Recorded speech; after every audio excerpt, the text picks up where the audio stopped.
Hey everyone, I'm Dan from JazzComposersPresent.com, an online space where composers, musicians, and listeners come together to celebrate the music we love. I'm joined today by Miggy Miyajima, composer, producer, pianist, and leader of the 17-piece Miggy Augmented Orchestra. Miggy is here to show us how to make the most of unisons in your writing. Thank you, Diane. Hi, all. So today's theme is unison. Unison is probably not for you to not the first technique you come up with when you're writing a strong part of your composition, but it actually could be the biggest sensation in your composition. So I'm going to share with you 2 ways that I use often. So number 1, unison as a sharpest expression. So in the shout chorus, the harmonies and unisons can be like small wrestlers versus samurai sword for me. So the harmonized phrases are like powerfully pushing with larger surface. And compared to that, the unison phrases are more like cutting things through with a sharp line. So clearly cuts through and can be the strongest sensation in your composition. So before I choose harmony or unison, I ask myself what emotion I want in this section. So in the section of the piece should be described by words like gorgeous, rich, heavy, gigantic, and I choose fully harmonized ones, phrases with a wider range and try to shake the venue. But if the section of the piece could be like shocking, sensational, or breathtaking, I consider using unisons at some point in the shout chorus to make the audience really feel the breathtaking moment.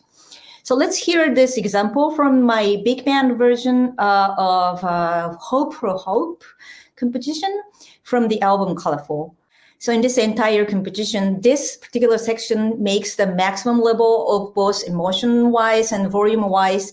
And if you imagine what it would have been like if I had used harmony instead of unison here, you can probably sense that the piece loses the emotional impact that the unison passage brings.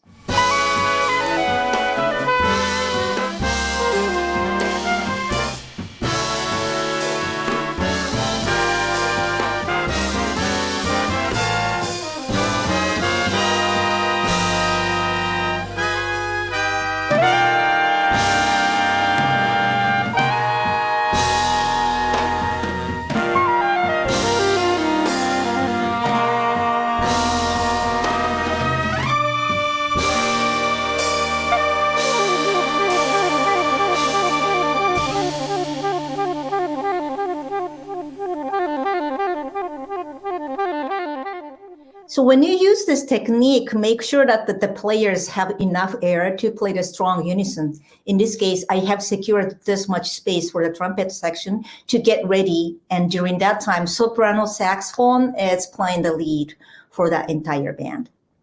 I have a saxophone quartet version of the same piece and use the unison technique in this as well. So the big band version has 17 people, of course, and this one only has 4 people, of course, but interestingly, you will still feel the impact of unison. So let's check that one.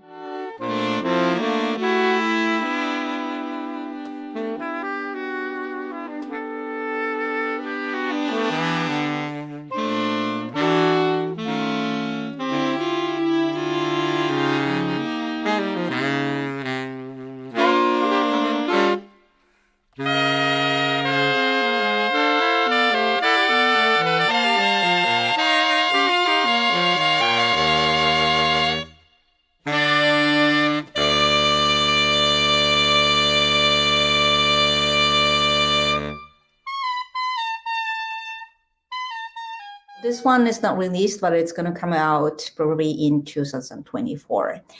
So anyway, so I'm going to talk about the next thing about unison. So unison adds contrast to harmony. So another goal you can achieve with unison is togetherness. In your music, you're navigating between excitement and calm, controlling the intensity of the composition. So within this back and forth dynamic, the use of Unison to create a profoundly calming space can provide a significant sense of serenity or peacefulness. Let's hear my composition.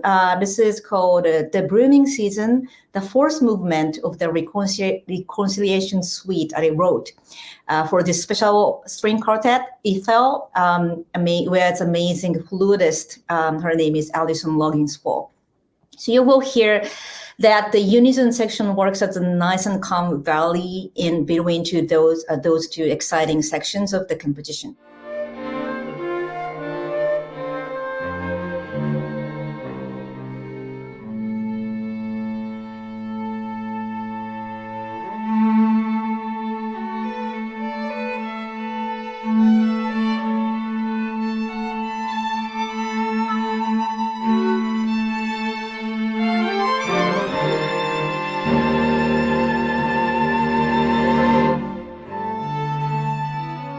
Finally, I firmly believe that the unison phrases should always be tested by actual humans.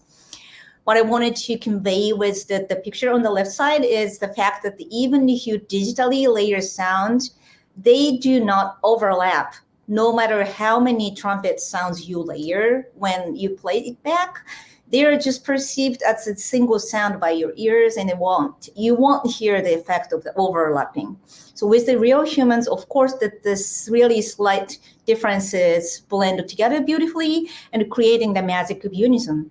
So I encourage you to experiment with unison in various ways, changing performers on the same instrument or trying unison with different instruments, experimenting with octave unison, and so on. So each has its own term. So I hope this helps you to create something new. Thank you. Thanks for watching today's mini lesson. Be sure to like, share, and subscribe. Drop any questions, comments, or suggestions for future videos down below. To watch our full-length events and participate in live Q&As with our presenting artists, head to jazzcomposerspresent.com. Thanks, and we'll see you next time.